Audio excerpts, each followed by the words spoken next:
Welcome to this episode of Lifestyle Matters. I'm Savina Nithyananthan, and I'm once again joined by Amanda Smith from Queensland. How are you, Amanda? Hi, Savina. I'm really well. Thanks. Thanks for having me. Welcome back again. It's been a great pleasure so far.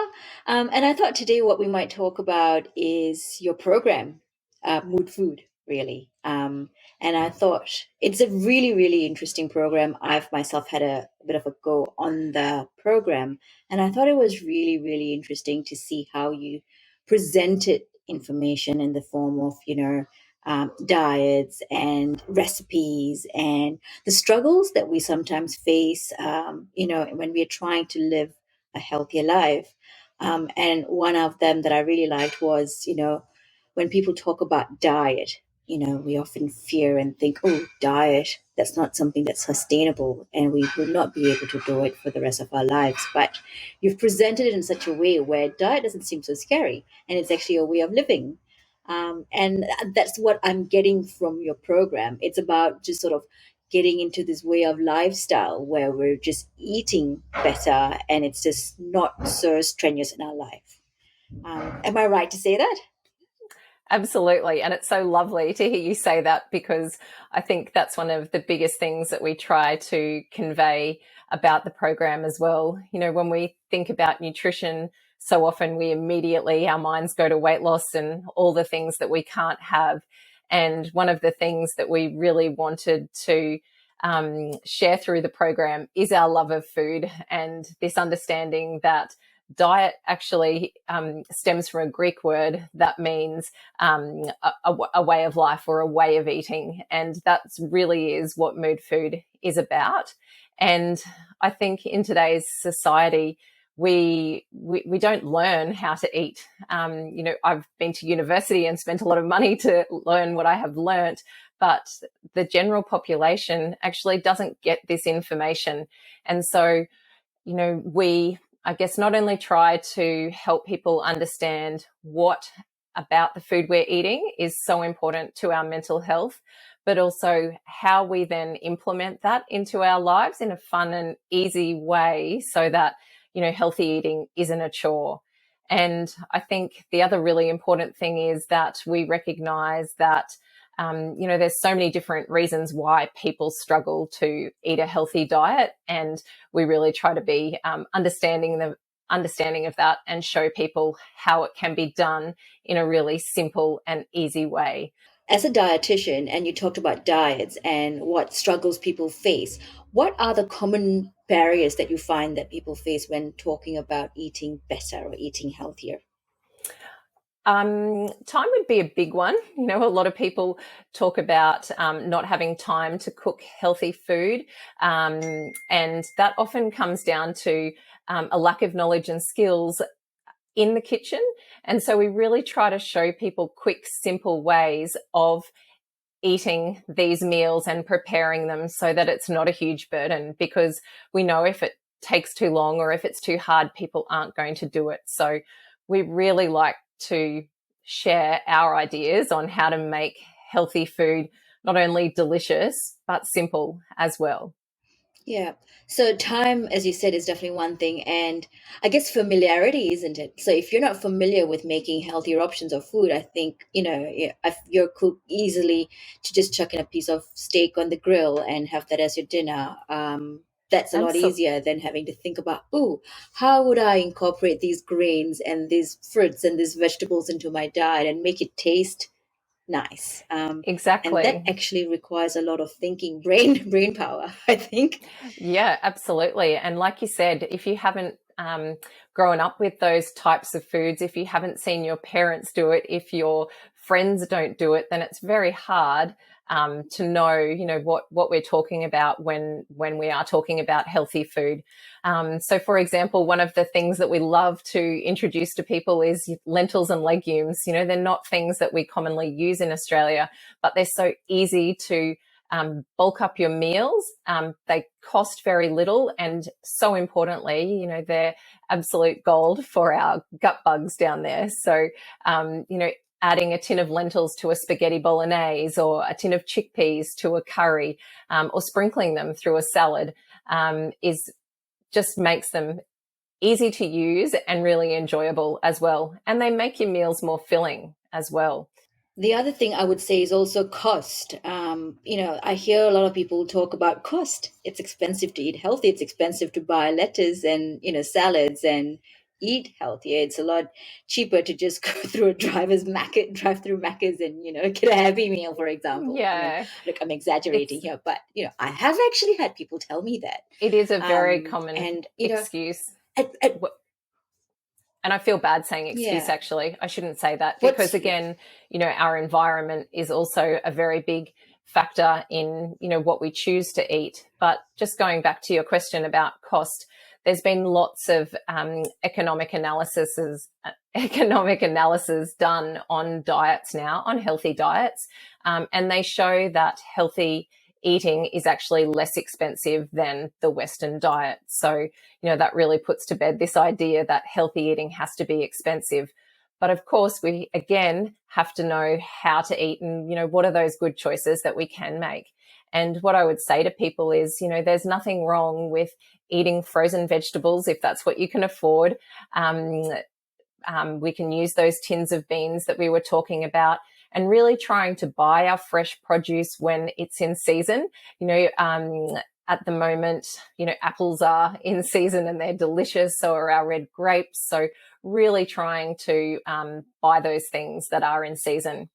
I did notice in the shops today that, a lettuce is $4.50. That's very expensive. So I'm not going to buy that. So just being a bit savvy and knowing what you're looking for and knowing that it's okay to eat those things like our frozen veggies if they're cheaper and that's what we can afford. yeah. And then the other thing that I find some of my patients would tell me is when I advise of eating more plant-based diet is that they don't feel full as how they would feel when they eat meat. And that's not uncommon too. So what would your take be on that? It's definitely a common thing as well. And again, it's understanding about our different food groups and what they do for us. And, I think often when we say plants, people honestly think lettuce, tomato, carrot, and cucumbers. And, there is so much more to that. And again, we have to know how to make our plant foods delicious and filling. So our filling foods are our protein foods and our high fiber foods. So, if we're making a meal, if we're focusing on plant-based and you want to do a meat-free Monday or something, that can still be a really filling meal when your protein is coming from our lentils and legumes or tofu or something like that. And we can add some nuts in there as well. Fat is the other thing that will make our meals more filling. So if we're having those really high quality omega-3 fats from our nuts, from our olive oil and Avocados and nuts avocados. and Yes, yeah, absolutely. Then that's going to help to make the yeah, meal yeah. more filling. And then, of course, we've got all our fiber-rich plant foods, which includes, things like beetroot, sweet potatoes, and we can roast those up and add a grain as well, something like buckwheat or quinoa, and all of those things are what's going to make that meal filling, but it's very different from that plate of salad that people imagine. And the other thing I actually like adding is when we actually try to have more vegetarian meals in a week is actually mushrooms. I find that actually quite rewarding when you're eating. It's almost like eating meat, but not quite. And I've actually heard they call mushroom a vegetarian's meat. Basically, because it gives you the same sort of feeling of fullness and rewards from eating it. Absolutely. And the nutritional value of mushrooms is fantastic as well. So, and there's so many different ways that we can use our mushrooms as well. So they are a fantastic one to Yeah, add in. Delicious on the barbecue. You yeah, can roast them, yeah, fry them. Some people like them raw as well. yeah. So, there's so many different things we can do with them. Make a Um, mushroom soup. yes, Yeah, yum, absolutely. All these things. yeah, yeah, yeah, yeah. So I guess so. These are the barriers that we face when we're talking about trying to eat healthier, and which brings me to mood food. What is it, and who do you sort of target with this program? I guess. Thanks for asking. So, Mood Food is Yeah. a 12-week online program, and each week you receive 5 to 10 minutes of video content that is my business partner, Holly, and I basically in the kitchen cooking different meals, showing you how to prepare different foods that are from the Modi Mediterranean diet. So, from the Smiles trial that I spoke about in previous weeks with you, we know that this Modi Mediterranean style diet is really beneficial for our mental health. So in the Mood Food program, we're breaking that down and showing you how to implement it into your everyday life, and why it's important. And the feedback that we're getting is that people really enjoy the practical demonstrations of what we're making and seeing how easy it is, and then feeling more confident to do it themselves. It's a bit like the good chef and bad chef sort of thing, isn't it? I don't know who the Except I here's the hope good I'm the chef and good the good chef. chef. Yeah. No, I Both of don't. you are the good chef, I'd say. Thank you. We haven't had any fights in the kitchen yet, so things are going well so far. And then in terms of who it targets, in some ways I really struggle with this question because my mind immediately goes to, well, everyone eats, so it's important for everyone. But if I'm to narrow that down and think about, why we created Mood Food, and the reason for that is that we know so many people are struggling with their mental health. We know that 54% of people who do struggle with their mental health aren't seeking help.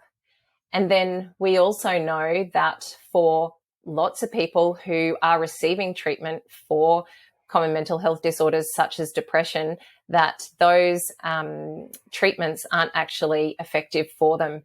And at the moment, we don't have other options for them. So I guess the new evidence about the impact that lifestyle factors can have on your mental health is super exciting.